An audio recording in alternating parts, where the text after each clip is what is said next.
To tell you the truth, I had not seen Jesus before that day. You see, I have a cousin who knew him really well. He took up with this Jesus over a year ago.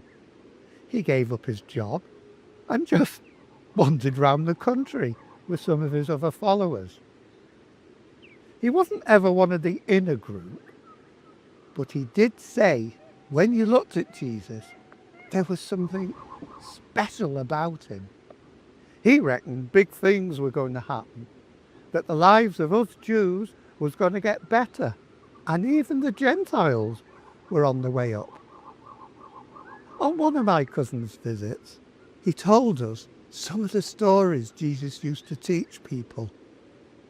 These stories covered everything from farming to fishing, about important people and kings, but also ordinary people like you and me.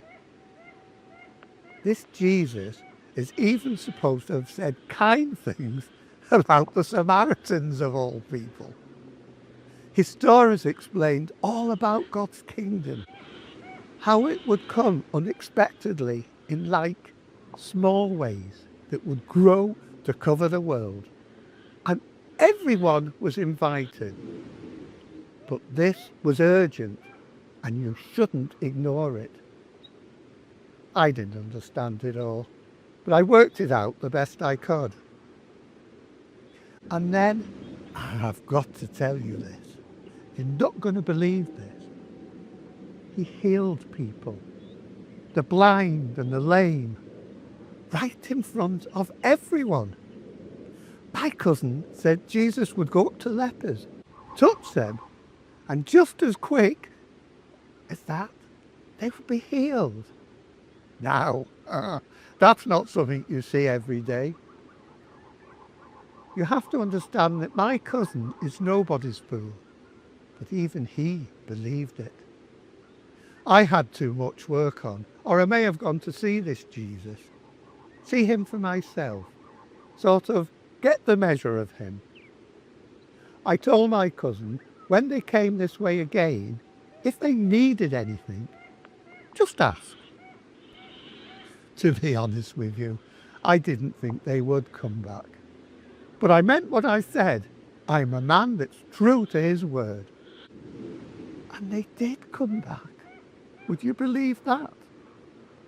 When they did come, did they cause a stir? Party, party, party time, I can tell you. The first thing I knew about it was this big row going on in the street. People shouting, harsh words exchanged. Well, I had to go out and have a look. I wasn't being nosy, you understand. Just careful. I could hear and see our neighbour Zach having a right go at someone. And you won't believe what I'm going to say next. He was having a go at my cousin and some other man. I've never seen him before. They were about to lead one of my young colts off. Zach was shouting, "It's like this every festival time. People come here, taking liberties. It's not good enough. Clear off." "Hang on a minute," I said. "What's this all about?" Then my cousin up and says, "It's the master. He needs an animal to ride on. He told us to come and fetch this unridden colt. He will send it back later. You always told me if there was anything we needed to ask." I said, "Fine, carry on." Zach calmed down when he realised it was family. I heard that Jesus and some of his followers were on their way to Jerusalem for the festival. Jesus, it seems, wasn't going to walk like the other pilgrims. Oh no, he was going to ride. It all sounded a bit daft to me, so I asked my cousin what was going on. "This is all I know," my cousin told me. "Jesus is making some sort of statement. I think he sees himself as the king that has been promised. He tells us all the time to read the scriptures. He promises us that then we will understand. I'm a bit confused about this parade. I hope people don't get the wrong message. Jesus keeps saying that he's coming to bring peace, but I've also heard him say he's come with a sword. I've never seen one, mind. Thinking about it, apart from the one Peter has, he does act like a king. He told us where to find this colt. But when you think about it, what kind of king goes to war on a donkey? Could it be he does want a kingdom of peace? We will just have to see about that. Time will tell. The Romans will not be happy. I really didn't understand what he was going about. And far from being a nosy man, I felt it was my duty to check this Jesus man out. So I followed my cousin and his friend. We found Jesus and the others just outside Bethany on the road to Jerusalem. There was quite a crowd, I can tell you. Some of his disciples had taken off their coats, put them on the colt's back, and were helping Jesus climb on top. Looked uncomfortable to me, like a funny sort of throne. So maybe Jesus is a different type of king. Other people were flinging off their coats, and you're not going to believe this, they were laying them on the road. It looked like they were paying homage to King Jesus. Oh, and then the crowds, they were getting excited, jumping up and down. It was a real sight to see. But then, as I took in this sight, it almost felt, just for a moment, the sun grew dull. And I felt something wasn't quite right. Everyone was chanting and shouting hallelujah. Now they were waving branches stripped off trees by the roadside. The nearest thing I've seen that compares to this is the Feast of the Tabernacles, when the Exodus Psalms are read.